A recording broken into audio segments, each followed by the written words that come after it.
네, 오늘 주시는 말씀 함께 찾도록 하겠습니다. 신약 성경 에베소서 2장 8절 9절 말씀입니다.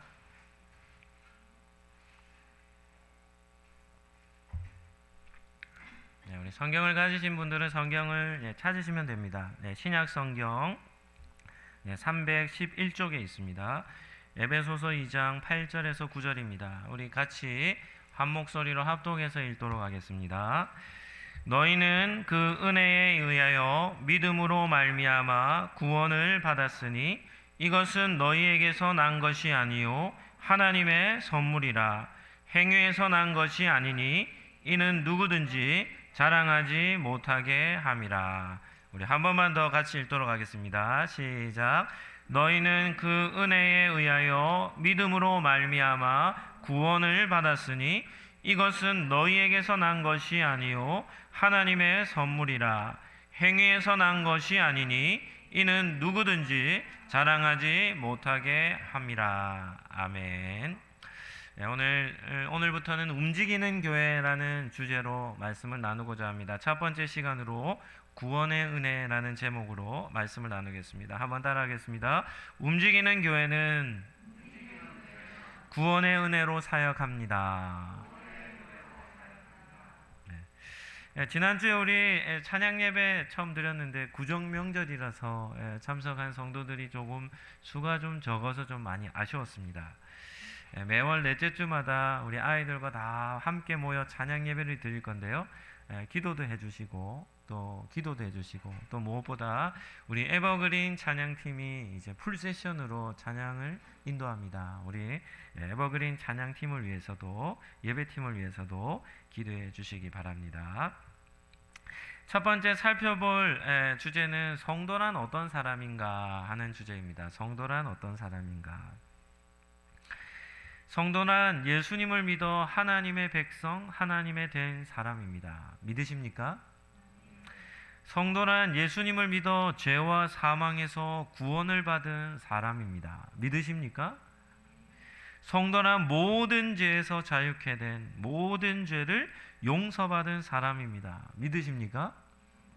한 번만 더 하겠습니다. 성도란 마지막 심판대 앞에서 하나님으로부터 의롭다 인정을 받으며 영원한 하나님 나라에 들어가는 사람입니다. 믿으십니까?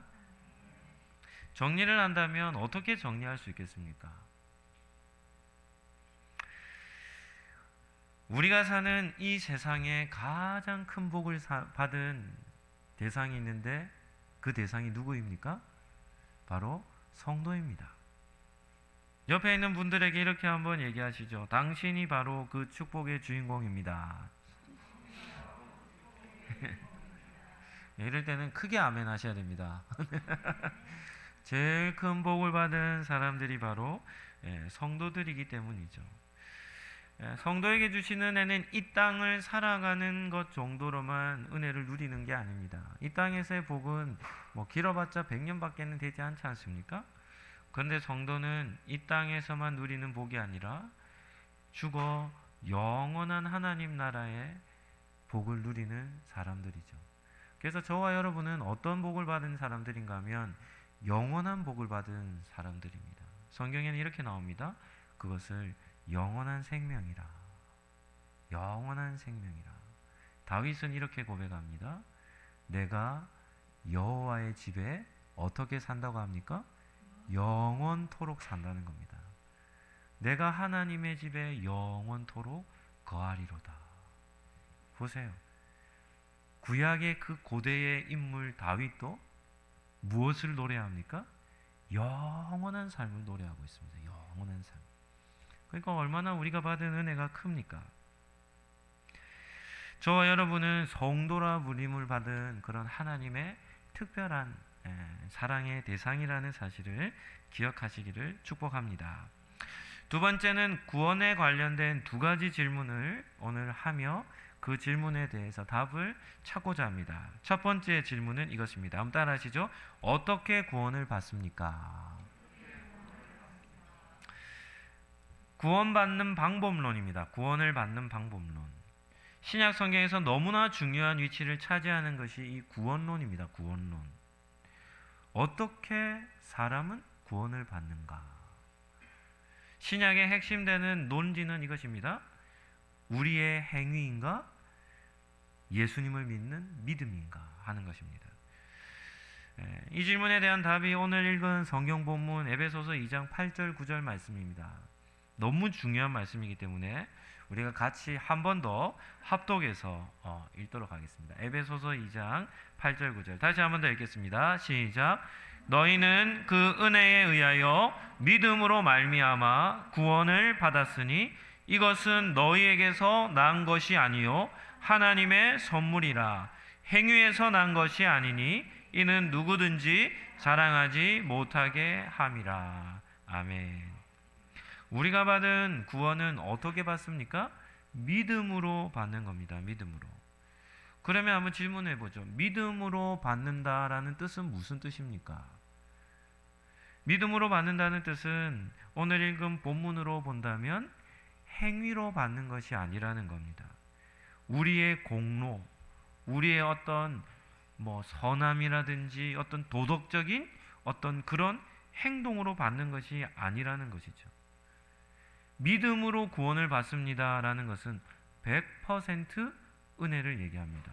0.001%도 우리의 어떠함이 포함되지 않는 겁니다. 한번 생각해 보시죠. 세상에 100% 공짜가 있습니까? 없습니다. 우리가 사는 세상은 공짜가 없습니다. 겉으로는 공짜처럼 보여도 실제는 공짜가 아니죠. 식사를 할 때에도 대접을 받으면 어떻게 합니까? 대접받는 사람은 식사를 그냥 공짜로 하는 것처럼 보이죠. 그런데 공짜입니까? 아닙니까? 아닙니다. 식사를 대접하는 그분이 그의 값을 지불했기 때문에 공짜가 아닌 것이죠. 이 땅에서의 공짜가 없는 삶, 대표적인 게 우리 자녀들이라고 말씀드렸습니다. 우리 아이들은 집에 들어올 때 눈치를 보며 들어오지 않습니다. 밖에서 하룻밤 잠을 자는데 보통 비용이 어떻게 됩니까? 숙박을 하게 되면 하루 다른 곳에서 잠을 자는 숙박비가 비쌉니까? 어떻습니까? 비쌉니다. 밖에서 일주일만 잠을 자도 그 대가를, 그 비용이 큽니다. 그런데 우리 아이들은 태어나서 한 번도 숙박비를 내지 않아요. 앞으로도 내지 않을 겁니다. 그리고 집에 들어올 때 눈치를 보며 들어오지 않습니다. 그냥 들어오죠. 집에 있는 모든 것들도 다 마음껏 누립니다. 도리어 이렇게 해도 얘기하죠. 냉장고를 열어서 먹을 게 없으면 어떻게까지 얘기합니까? 짜증냅니다. 왜 안 채워놨냐고. 집에 먹을 것이 없다고 이 짜증을 내죠. 자녀들의 입장에서 보면 그들의 일상이 다 공짜입니다. 학교에 가서 공부하는 것, 학원에서 공부하는 것 다 공짜가 아니죠. 다 값을 지불해야지만 아이들의 입장에서 보면 다 공짜죠. 그런데 그 모든 생활하는 비용은 다 누가 지불하고 있기 때문입니까? 부모가 지불을 하고 있기 때문이죠. 또한 세상에는 정말 값비싼 물건들이 있습니다. 가격이 천차만별입니다. 똑같은 제품이라도 한 10,000원 하는 게 있으면 명품이라 불려지면 그 값이 어떻게 됩니까? 10배, 100배, 그 이상도 뛰기도 하죠. 아주 값비싼 물건들이 세상에는 있습니다. 그러면 그런 값비싼 물건은 어떻게 관리합니까? 철저하게 관리하겠죠. 철저하게. 그것은 비싼 물건일수록 그 가치를 알기 때문에 그것을 아주 귀하게 다루는 것이죠. 그래서 그런 것을 얻기 위해서는 열심히 수고하여 돈을 벌어야 하는 것이고, 그렇게 많은 수고를 통해 얻을 수 있는 것이기 때문에 아주 귀하게 취급을 받는 겁니다. 그런데 우리가 사는 세상에 100% 거저주는 복이 있습니다. 여기에는 우리의 노력과 수고와 땀 흘림이 1%도 포함되지 않는다 했죠. 그것이 무엇입니까? 그것이 바로 성도에게 주시는 무엇입니까? 구원의 은혜입니다. 이 구원은 무엇으로도 구할 수 없고 어떤 방법으로도 얻을 수 없습니다. 구원을 얻는 방법이 한 가지가 있습니다. 그것이 무엇입니까? 믿음으로입니다. 믿음으로만 구원을 얻을 수 있죠. 사도 바울은 이 구원을 이렇게 말합니다. 우리에게서 나오는 것이 아니다. 우리에게서 나오는 것이 아니다는 말은 우리의 어떠함에 의해서 나오는 거 아니라는 겁니다. 우리의 행위로 주어지는 것이 아니다. 오직 하나님의 은혜로 인하여 믿음으로 주어지는 무엇이라고 얘기합니까? 하나님의 선물이라는 겁니다. 선물. 그렇다면 진짜 성도와 그렇지 않은 성도를 구분짓는 기준이 있습니다. 그것이 무엇이겠습니까? 하나님께 선물을 받았느냐 받지 못하였느냐로 성도와 성도 아님이 구별되는 겁니다.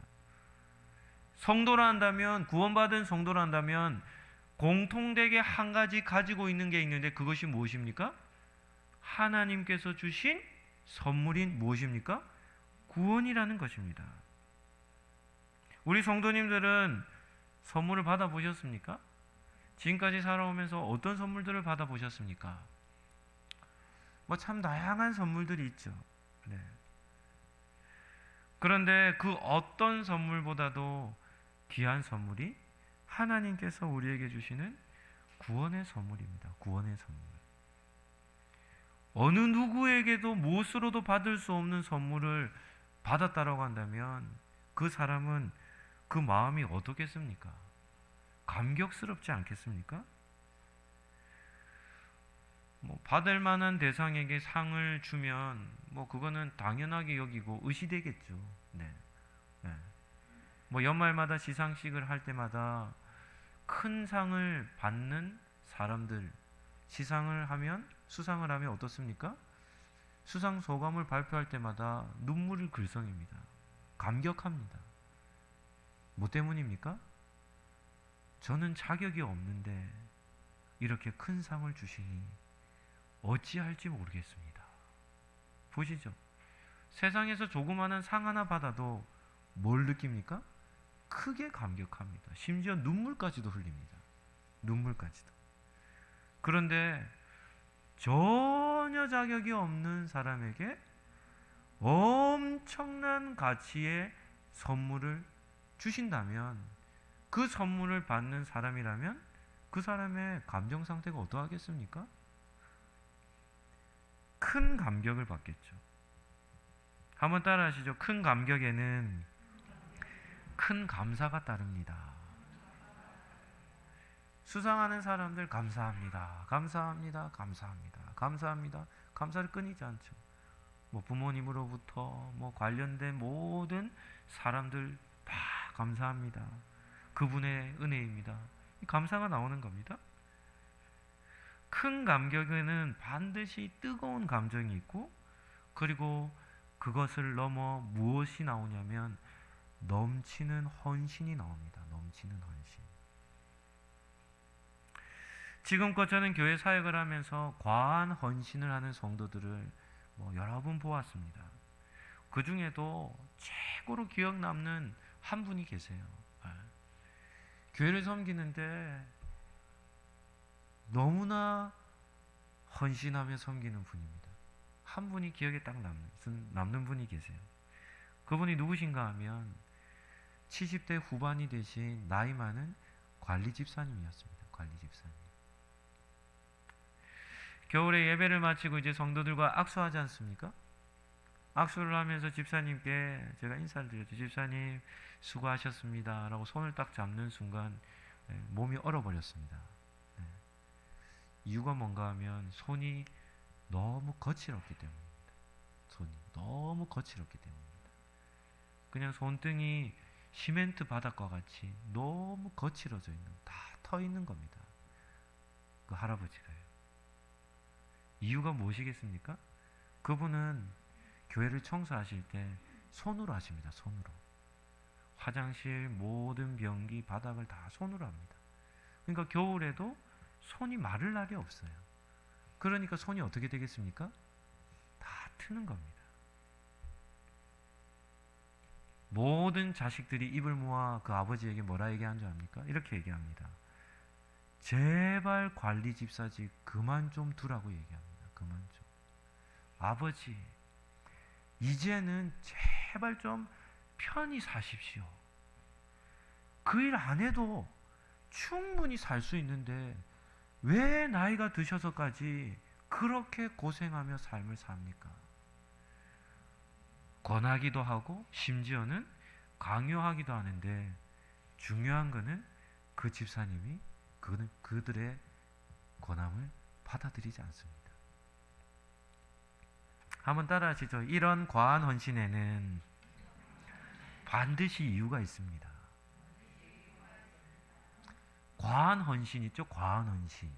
누가 보더라도 저 사람은 너무 심하다 이렇게 여길 만한 그런 헌신이 있죠? 그런 데는 이유가 있습니다. 사람은 이유 없이 행동하는 사람이 한 사람도 없거든요. 이유가 무엇인지 알아봤습니다. 그랬더니 한 집사님, 나이 많은 집사님께서 얘기하시더라고요. 중년 때에 죽을 병에 걸리셨다는 겁니다. 그랬는데 그 병에서 하나님이 회복시켜 주셨대요. 그래서 그 집사님이, 관리 집사님이 그때는 이제 은퇴하셔서 원로 되신 목사님이죠. 원로 목사님과 하나님 앞에서 이렇게 고백을 했답니다. 다시 얻은 생명, 남은 여생, 주의 몸된 교회를 위해 헌신하다 주겠습니다.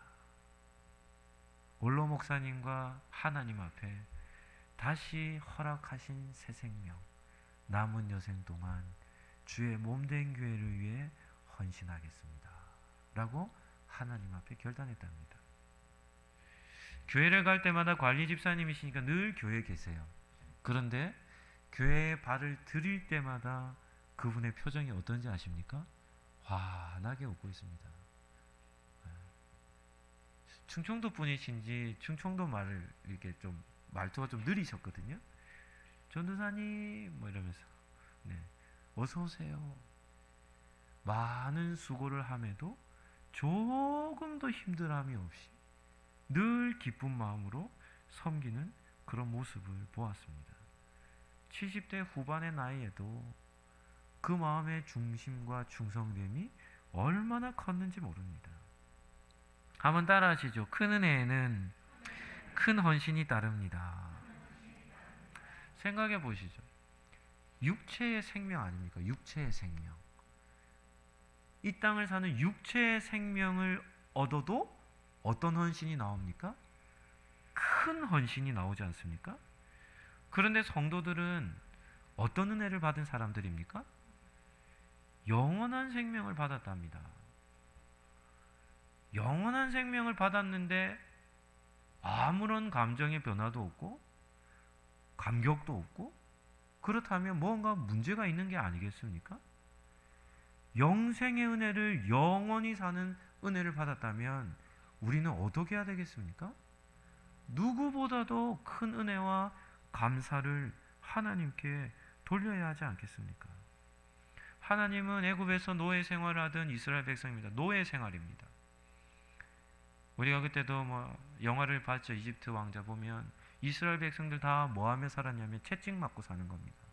등에 엄청난 채찍으로 두들겨 맞고 뭐하냐면 중노동 하는 겁니다. 중노동. 허리가 부러지도록, 뼈가 으스러지도록 어떻게 하냐면 중노동을 하는 삶을 400년 동안 살았습니다. 노예 생활을. 그런 노예 생활을 하던 이스라엘을 하나님께서 구원해 내셨죠. 그리고 하나님이 그 구원받은 은혜를 경험한 이스라엘 백성들에게 이렇게 말씀하십니다. 신명기 6장 5절입니다. 신명기 6장 5절.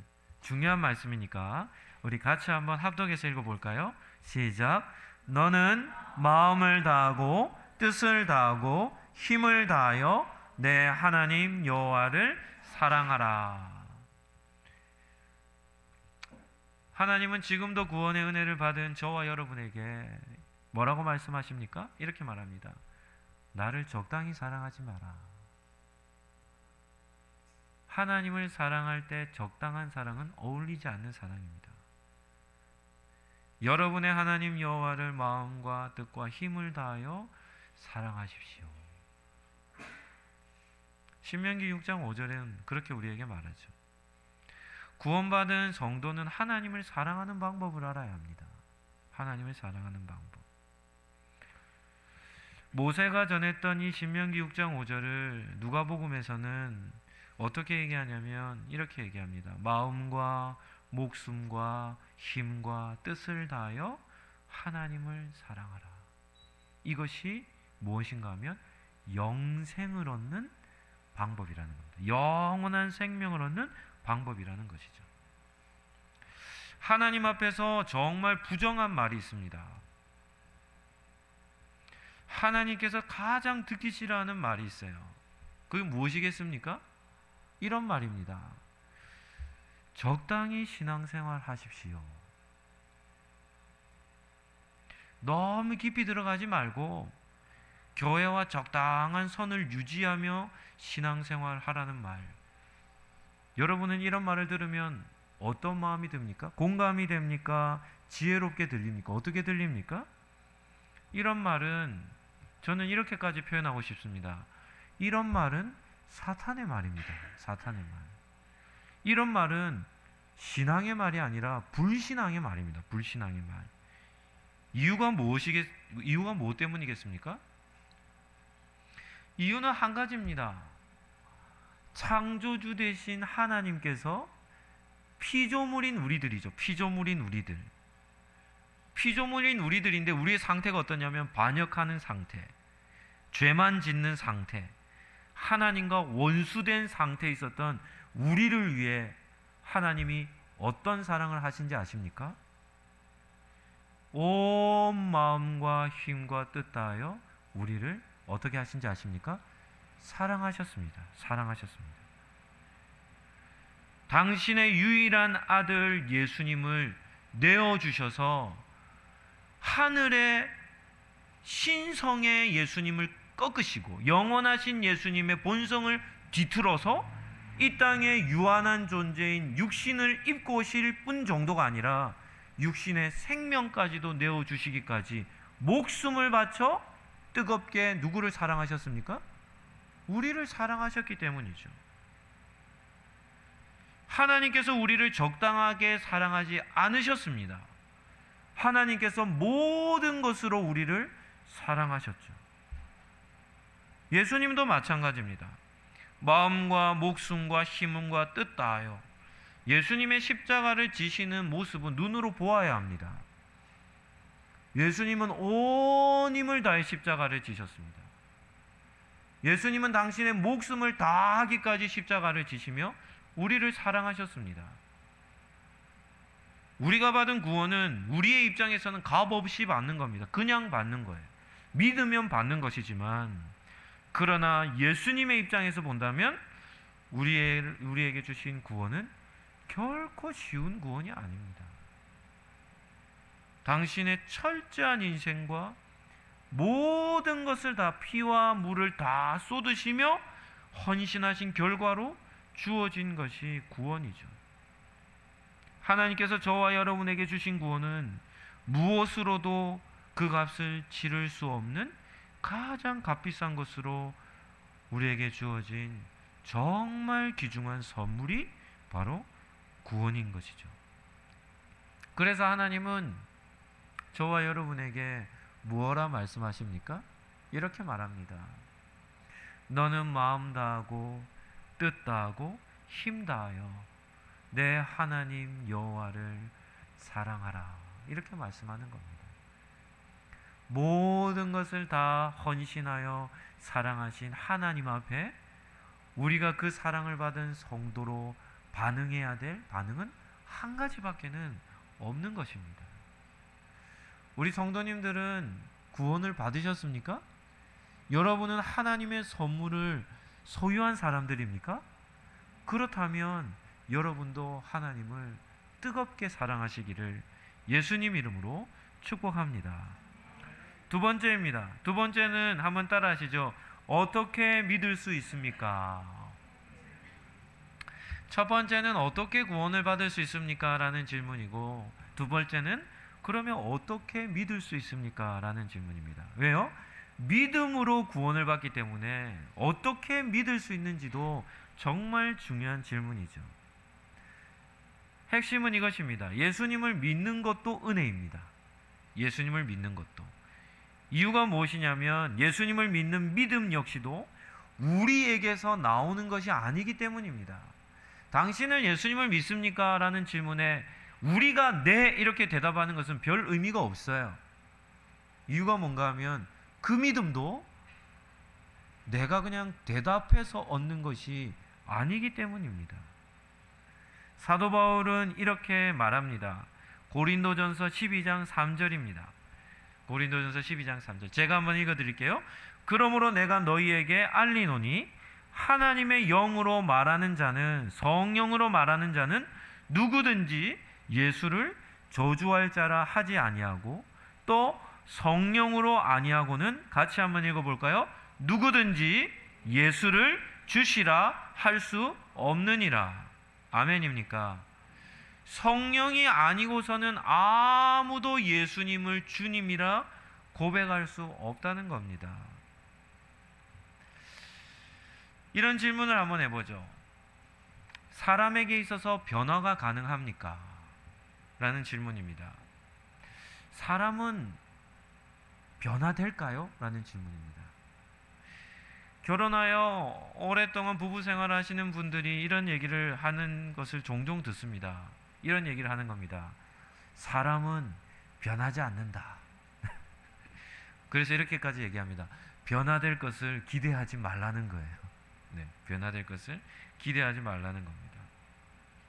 세상에서 정말 변화되지 않는 존재가 하나 있는데 그건 누굽니까? 사람입니다. 사람. 우리 성도님들이 이 말에 공감하십니까? 사람은 변화되는 것을 정말 싫어하죠. 사람들마다 큰 딜레마에 빠져 있습니다. 어떤 딜레마인가 하면 사람은 가장 싫어하는 것이 변화되는 겁니다. 그래서 큰 것도 아니고 조그만한 작은 것 하나만 딱 바꾸려도 어떻게 되는지 아십니까? 엄청난 거부 반응이 일어나는 겁니다. 엄청난 거부 반응. 그래서 타인에 의해서 사람이 변화된다. 거의 기적과 같은 일입니다. 기적과 같은 일. 또 하나의 딜레마가 있는데 그건 무엇인가 하면 간혹 가다가 자기 스스로 이런 자극을 받죠. 아, 이렇게 살면 안 되겠다. 그래서 자기 스스로 어떻게 하냐면 변화되고자 하는 마음을 갖습니다. 그런데 문제가 무엇입니까? 마음과 행동이 어떻게 되는 겁니까? 따로 노는 거예요. 따로 노는 거. 변화되고자 하는 마음은 큰데 실제로 삶은 변화가 일어나지 않는 것이죠.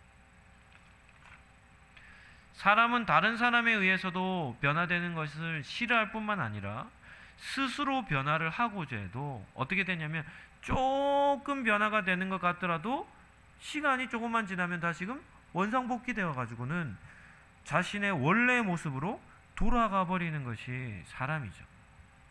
이것이 저와 여러분입니다. 그런데 구원의 은혜는 어떤 변화를 일으킨지 압니까?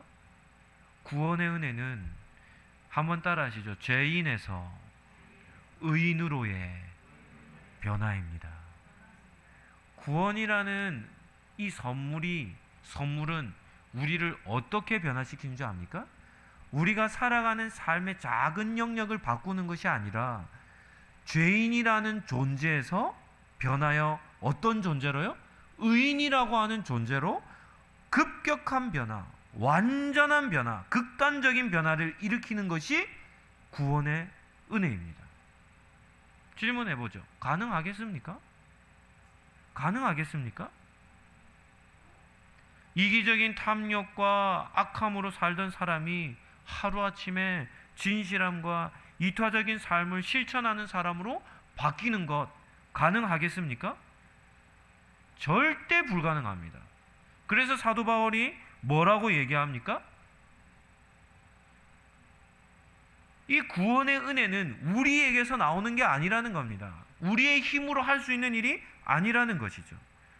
우리의 힘과 능력으로는 이런 변화를 절대 일으킬 수 없다는 것입니다. 그렇다면 어떻게 변화가 되겠습니까?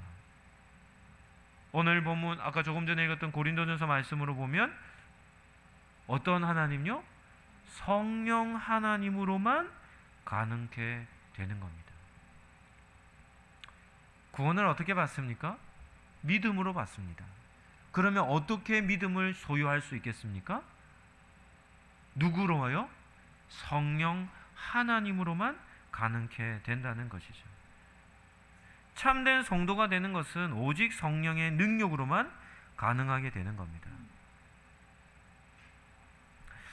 여러분 중에 혹시 성령님을 구약과 신약에서 어떻게 표현하는지 아십니까? 이런 것은 하나 적어 놓으시죠. 구약에서는 성령님을 어떻게 표현하냐면 하나님의 영이라, 여호와의 영이라 이렇게 표현합니다.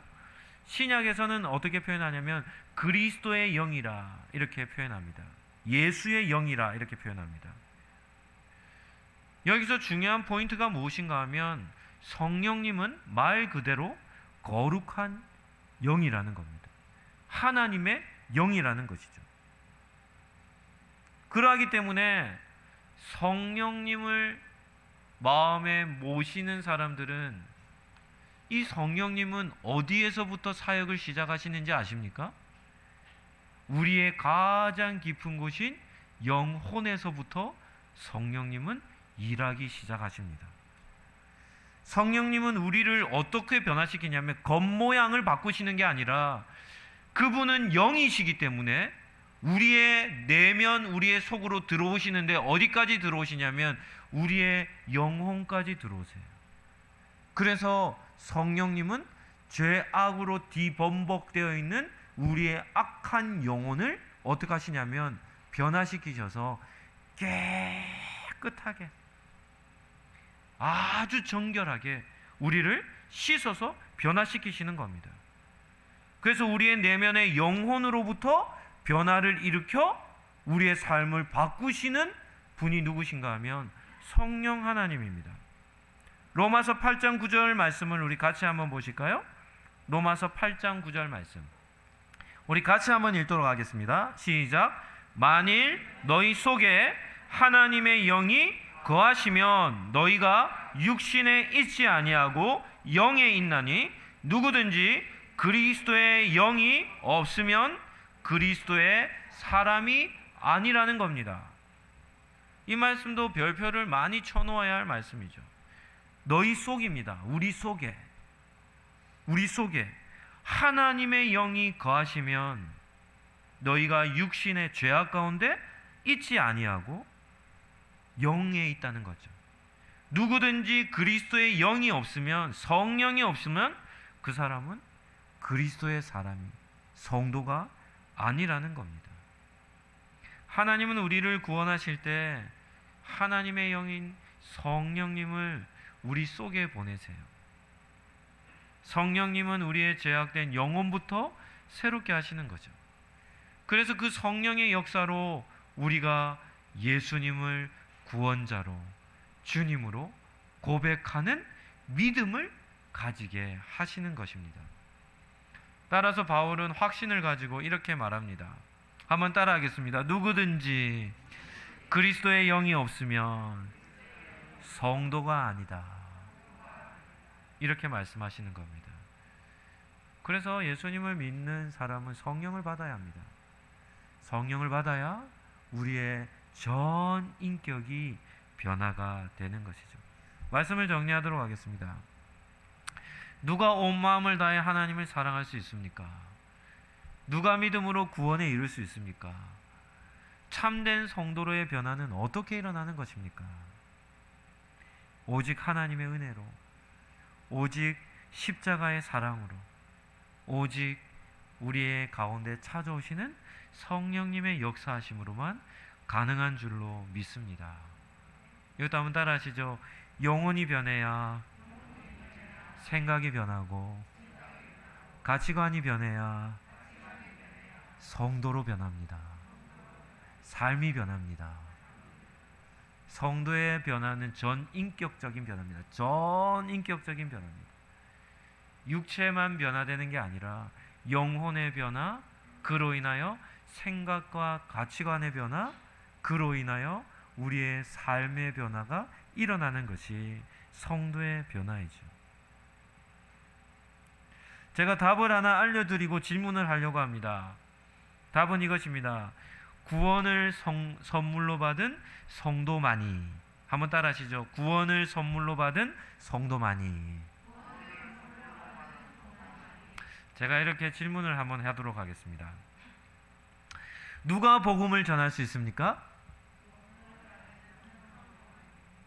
누가 지역을 섬길 수 있습니까? 누가 약한 자를 돌볼 수 있습니까? 아직 두 가지 더 남았습니다. 조금만 더 힘내시죠. 누가 참된 예배자로 설 수 있습니까?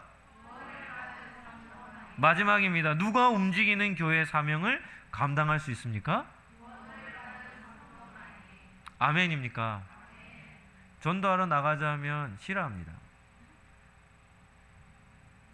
이 땅을 섬깁시다. 싫어합니다. 약한 자를 돌봅시다. 싫어합니다. 예배를 좀 더 뜨겁게 드립시다. 싫어합니다. 싫어합니다. 이 모든 사역은 교회에게, 성도에게 맡기신 하나님의 명령인데 하나님의 명령에 순종하며 삽시다. 싫어합니다. 뭐가 문제입니까? 어디서부터 시작해야 되겠습니까? 성령의 은혜를 받아야 하고 예수 그리스도의 뜨거운 사랑을, 우리의 온 인격이 그 사랑을 경험해야 하고 하나님이 우리를 어떻게 사랑하셨는지를 깊이 있게 경험해야 어떻게 하냐면 전도합시다. 아멘. 이 땅을 섬깁시다. 아멘. 약한 자를 돌봅시다. 아멘. 예배 드립시다. 아멘. 이렇게 움직이는 교회 사명을 감당할 수 있는 것입니다.